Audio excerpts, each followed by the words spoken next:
Hello everyone, welcome back to Dragon's Demise at Origins 2018. I'm Greg as usual, here with Brett Finnell. He is the designer of a board game called Love Battle High School. It is exactly what you would imagine from a game called Love Battle High School. That's true. And it's being published by Japanime Games, and we're here to talk with him. So we've got the Jenga interview style. All right. Pretty standard what we've been doing today. Blue is questions about your game, and maybe games you've got coming out in the future. Red, questions about the industry, what's it been like breaking in. And green, wild, whatever I feel like. All right. So we'll give you first brick. All right. What do you want to answer? Let's see. See what we got here. You gotta start at least somewhat at the bottom. Yeah. Here, we'll pop, see if we can pop the middle. No, we can't pop. Go from the side. Give Yeah, there you a go. wild one. Got that. Right off the bat. There you go. Green, all right, starting off soft. So, you're trapped on a desert island. You're totally alone, no hope of survival. What's the one board game you bring? Which one tastes the best? I don't know. Can we think of any board games made out of meat? I would totally make a board game out of meat. Board game out of meat? Yeah. All right. Like bacon. Make board that game. happen. Yes. So that when we ask future people this question, that's what they can say. They can name drop you. It's a good idea. Board game made out of meat. Bacon the board game. Bacon the board game. All right. Doesn't exist yet? This guy's living in 3018.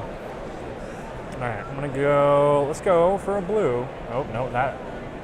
The middle ones are being picky. Here we go. There we go. All right. So, Love Battle High School, it's basically a game that is a harem anime. Yep. You play as sort of this youthful male protagonist, got 5 different female characters who are interested in him, and he doesn't know what to do about it. But it's a multiplayer game. So is this cooperative? Is everybody trying to achieve the same goal? Is it competitive? How's it work? So the fun thing is basically everybody gets to be the narrator. Okay. So at the beginning of the game, everyone chooses which girl they want to be the one true match. Right. And they vote secretly by putting her token in the bag. Or you can vote for a love triangle. Okay. Which is worth more points at the end of the game. All right. So correctly voting for that gets you key. Whoever has the most key at the end of the game wins. During your turn, you get to control both Hiroshi, the hero, and all 5 of the girls. All 5. Okay, wow. Yes. So there's a lot going on each turn. Yep. Yeah. So you have you have a phase for each of those things. So you move Hiroshi around the board, and he takes actions. Okay. Whether it's whatever it says in the room, or he can draw a girl card, or kick one of the girls out of the room. Okay. And then the girls in the girl phase, you draw another girl card, and then you play their cards if they're in the room with him. Okay. Or discard cards to move them. Okay. All right. So that a makes specific girl, you move. If you want to move a specific girl, you have to discard one of her cards. sense. Right. Yeah. Okay. That makes sense. Yeah. Pretty So then straightforward. everybody gets to be, it's when I originally started designing, I was thinking, well, there's lots of games where you pick a character and then you do the thing, but it's Right. the style of the storytelling of a harem anime usually it kind of lends itself more to people wanting to set up.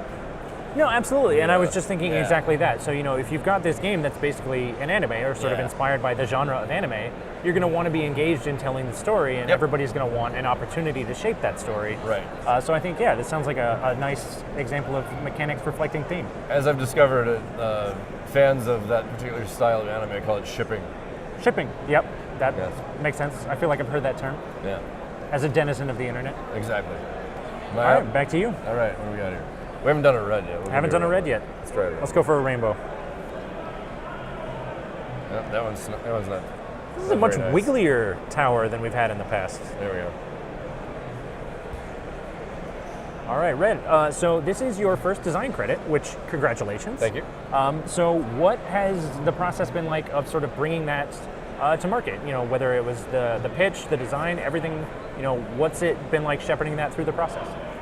Well, the initial thing was basically just, hey, I enjoy this kind of genre of anime, and there's not really a board game or any kind of structured thing that creates that feeling of Right. just the zaniness of the characters interacting and the sort of slightly bawdy material. And, Right. Yeah. I mean, there were plenty of like anime themed games out there, but nothing Nothing in that that in that particular niche. Yeah. So all right. I was like, all right, let's try it. See what I can come up with. Okay. So it started that probably around the beginning of 2015 or so. Had a initial crappy prototype on the table. Sure. By like May, did a lot of testing with friends and friends of friends. Then starting with probably May of 2016, started testing it with the general public.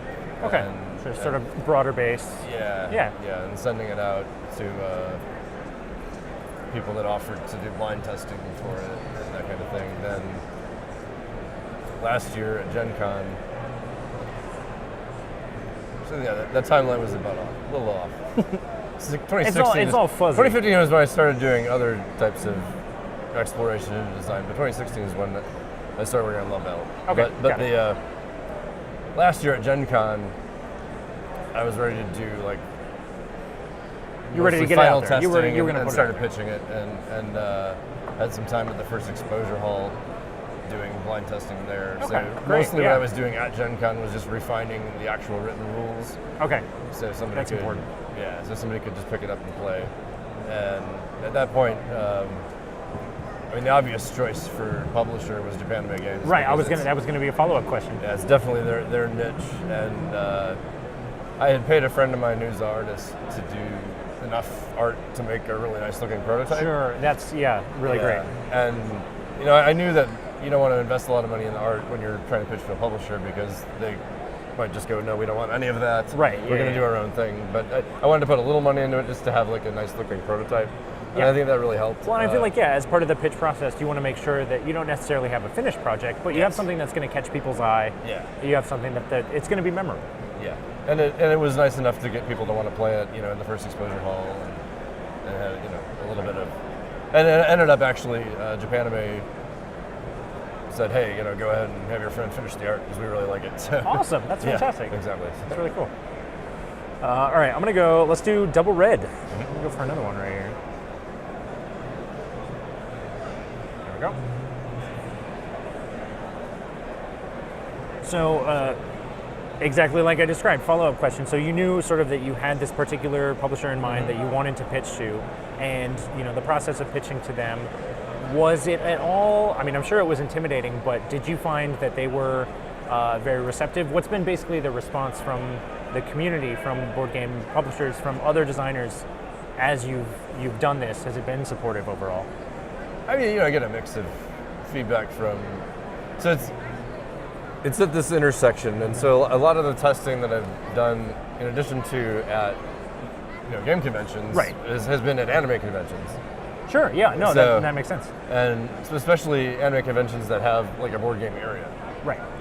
And so the people that I find in those, you know, in those areas are really receptive to it because it's totally their thing.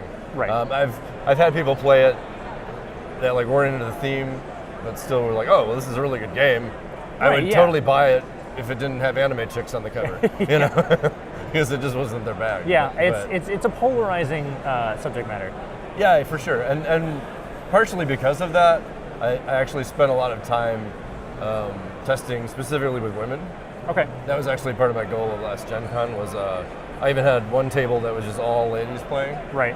and they had a freaking blast. Like, Good. I mean, yeah. that sounds fantastic. Especially, I know, you know, sometimes you get into a lot of this stuff, and I don't know much about the genre, so I can't speak comprehensively to it. But you know, you see this, you've got the perception generally Right. of sort of what a harem anime is Yeah. and how it feels. But it's good to hear that you specifically reached out and wanted to make sure that. Yeah, that and you know, there's plenty of those tropes in the game because that's the whole point of the game. Right. But they're there humorously, and I think the women who had an understanding of that and an understanding of the genre in general were totally cool with that. And one of the biggest compliments I had from a playtester was from one of the session with ladies, and she said, "She's like, oh yeah, this feels exactly like how women treat each other when they're in this situation. It's like they're all backstabbing and."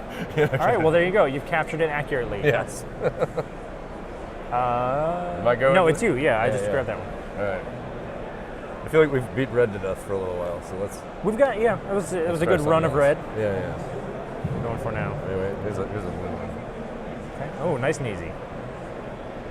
Snuck that little guy right out. So throughout the game, Love Battle High School, you've got, each person is working towards either the pairing or the love triangle that they sort of bid for at the beginning of the game.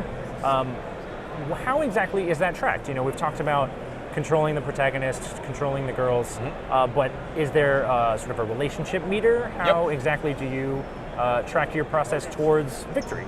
So each of the 5 girls on the board has a love track, which goes from 1 to 10. Okay. And cards and actions that are taken during the game can affect that love track either positively or negatively. Okay. A girl can only get to 10 or only get to 1. Obviously, if she's at 1, she isn't really too into the guy at that, point. But at the end of the game, whoever has the highest on their love track is the one that would be the one true match. Okay. To get a successful love triangle, you would have to have the first and second place on the love track. Tied? Oh, first and okay. Yeah, not necessarily tied. So like one could be at 8, one could be at 7. Okay, I got you. As long as they were the highest. But ties do apply. So like if there were 3 girls that were all tied at 10, anyone who had picked any one of those 3 girls would get the points for the one true match. Okay. Or if anyone picked one of those girls and then one of the other 2. Right. Can you have a quadrangle? I've never seen that happen, but I'm sure you probably could. It'd be an ambitious bid, is what you're saying? Well, you can't bid on that. You can only bid on either one true match or the love triangle. Okay. I actually did try and design to have where you could bid whatever you want, like even like all 5. There was even an option to have all 5 of them at 1 as a bet, but that just the bad ending. Yeah. Okay. Exactly. So, but it put too many things and too many choices and too much like probability mathematics that would require balancing of, how many points is that worth? How many points is that worth for something of a game that I want to keep more on the mid side. To lighter, Yeah, that makes sense. I appreciate that. Yeah. I actually want to ask a follow-up. Sure. So, that one came out nice too. It did. So, the design process and sort of workshopping the game, how many iterations of this did you have to go through? I mean, I'm sure you had sort of a core idea about what you wanted the game to look like, but were there, in that case, mechanics that you decided you just had to leave by the wayside? Were there things that maybe weren't as important in early iterations that you decided, hey, wait, this is really unique, let's amp this up a little bit? Yeah, I mean, there was definitely a lot of fat trimming. Sure. Initially, there were probably another 5 rooms on the board, which complicated things because that was more stuff for you to read and more decisions for you to make. Like I said, the thing about the different votes. I mean, thematically and general play style has always been about the same, but I'd say, it's just been constant iteration from, the beginning to right up to handing over all the files to Japanime. Right, just little tweaks here and there. Yeah, making sure even just like a few weeks ago, I worked with an editor who specifically edits board game rule books. So, okay. Yep, important to have that. Yes. Anyone watching, if you're designing a board game, make sure your rule book is edited. Yes. Nothing is more frustrating than having a grammatically incorrect rule book. Yeah, no good. Yeah, so I was actually pleased. He felt that my rule book was very easy for him to go through and didn't have a lot of. It was mostly just grammar changes. Well, if you use this word, it'll get the meaning across a little more than this one. Right, just tightening things up. Yeah, which was nice because I have a friend who helped out with that part of it, who, in addition to being a total rules lawyer type, is an actual lawyer as well. So okay, wow, yeah, definitely precise language there. Yeah, so he helped out a lot at Gen Con last year. That's great. With getting those rulebook iterations done. Good deal. Yeah, and he's the gym teacher in the game now. So. Oh, nice. Yes. Okay. Was that like a tit for tat? You were like, hey, if you help me with some of these rules, I'll put you in the game? It wasn't necessarily a spoken thing, but I gave him a developer credit and then also had his picture in the game because he helped so much. That's really awesome. A couple other people are in there as well. Sure. Little cameos. Yeah. Good deal. The artist even drew himself. Shameless self-plug. That's right. Well, I kind of made it. Anyway. You're up. I'm up? All right. Which one we haven't done a green for We haven't done a green in a little while. Let's do a green. Okay. Yep. You got this. You can do it. Yeah. Okay. So we were talking a little bit off camera. This is both yours and my first Origins. Yes. So what is the craziest thing you've seen so far? It's only day 2, but what's been the craziest thing? I don't know. The crazy's a little light here since I've been to 2 anime cons in the last month. So. Oh, okay, right. So, yeah. Yeah. That'd adjust your scale. For sure, yeah. Or even, maybe not crazy, maybe what's the most interesting thing you've seen here? Most interesting thing? Yeah, there's a lot of cool new games that are here. I'm a big fan of Malifaux, so I really enjoy the new terrain that they put out for that.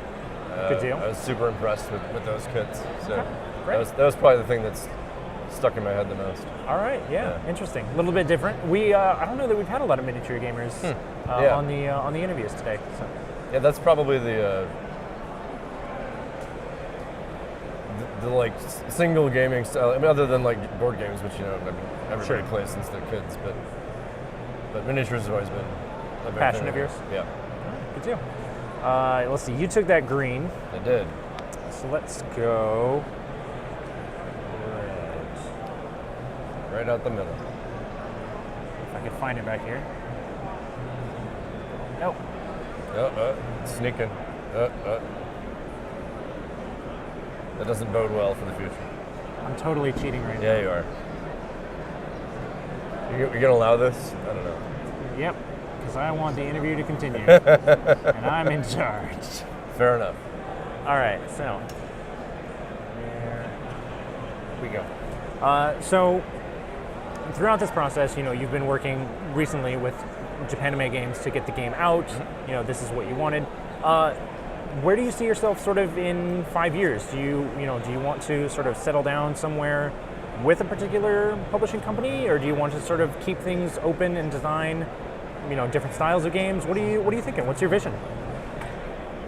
So, my kind of reason for designing is kind of like I said, like I have these weird intersections of fandom or things that I enjoy, and I'm trying to sort of take that and put it into board gaming. So, obviously I do enjoy anime, so that, and I've really enjoyed the relationship with Japanime, and we've talked about some possible things, for the future and stuff like fantastic. that. So I'm totally hyped about that. I do have a couple other games that I'm working on. One that I've been pitching here, and then one that I literally just finished the prototype at the UPS store this morning. Oh, wow. Okay, So, hot off the presses. Yeah. So it probably sucks horribly right now. It'll undergo revisions. Exactly, all of them. Good deal. Yeah. All right. You're welcome to cheat as well. Well, I feel like this red one's like sticking out. It is fairly easy. I'm not really a huge OCD guy, but I feel like we should do it a favor and stick it up there. So, a lot of the early design process you mentioned, was a lot of friends, a lot of family, just sort of relying on... No family, really. A lot of friends then. Yes. Friends of friends, sort of relying on people that you knew. Do you think that's something that you're going to go back to? Or are you going to, you've been to a couple of Gen Cons, you're at Origins now. Do you think you're going to incorporate more feedback from other designers, from contemporaries in the early design process? So I've definitely been trying to get to more of the Unpub events, Okay. which is nice because then you get to see both the general public and designers coming to play your stuff. And yeah, I know those are really popular. And some of the best times I've had with testing has been like after the Unpub stuff is kind of officially closed, but there's just a bunch of designers hanging out and testing each other's shit. Okay. So that's kind of fun. Break my game style thing? Or? Yeah, exactly. Like, okay, get in the middle, like it's your turn now. Yeah. So that's really cool. We've actually, I'm living in San Antonio right now, and that we've been trying to get together like a group of local game designers. Okay. There's one guy down there who, Vince from Pinche Games. Okay, don't recognize the name. He's done a lot of his own self-publishing. Gotcha. So he had a group going formerly, and he's kind of jumped in, been helping us get together for. There's a lot of guys down there that are like just on the cusp of having something. Like a couple of them have had talks with publishers or So it's cool that, Yeah, having that network, sort of Exactly. being able to have that community to Yeah. not just rely on, but to build each other up. But there is like a definite set of dudes that I will go to, just for, hey, you want to try this new thing? Right, like- reliable. Yeah. And so that works out. Good deal. Good Yeah. deal. Let's see. That was you for the red. I'm gonna go I got for. that straggler. I feel like can I get this blue here? No. There's a blue one. There's a blue. You're sneaky Apparently, this guy. somebody was mentioning earlier that you're not supposed to touch them before you push them. You're supposed to just once you touch one, that's it. But I don't know. Did anyone ever actually really read the rules for Jenga? for Jenga, no. Yeah. No. They probably didn't even need an editor.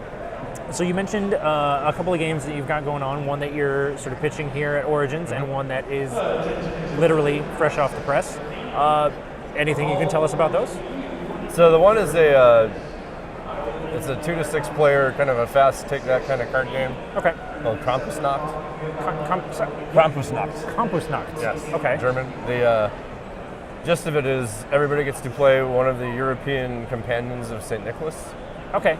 who are responsible for punishing the naughty children. Right. Yeah. So your goal is to capture as many naughty children from the town as you can.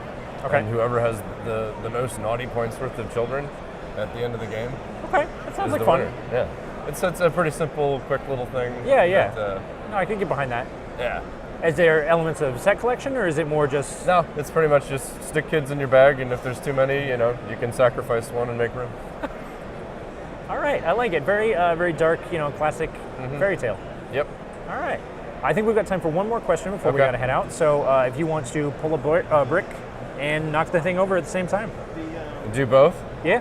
All right, we'll go from the bottom then. Go for the bottom. Do it. What do we got? Be Green? bold. Green's the weird ones. Green's the weird ones. Right? Here. Boom. Oh, nice. That one got way over there. All right. Green. Final question of the day. I've been asking everybody. It's my favorite question. What's your favorite donut? Donut? Oh man, I like maple bacon. Maple bacon. Yes. Oh, you said San Antonio, not Austin. Well, however, Gordo's? Gordo's, yes. Hey! Gordo's is the best donut. My man, right anywhere, just so you know. Yes. You got to go I to mean, Austin, Texas. Voodoo's okay, but like, You got to get donuts. Gordo's. You got to get the maple bacon. yes. All right. Brett Finnell, thank you Thanks, so Dave. much for being on the show. That has been our Jenga interview today. Come back next week. I don't know what I'm saying. Come back tomorrow. It's been a long day. This is Dragon's Demise at Origins 2018. Thanks, guys.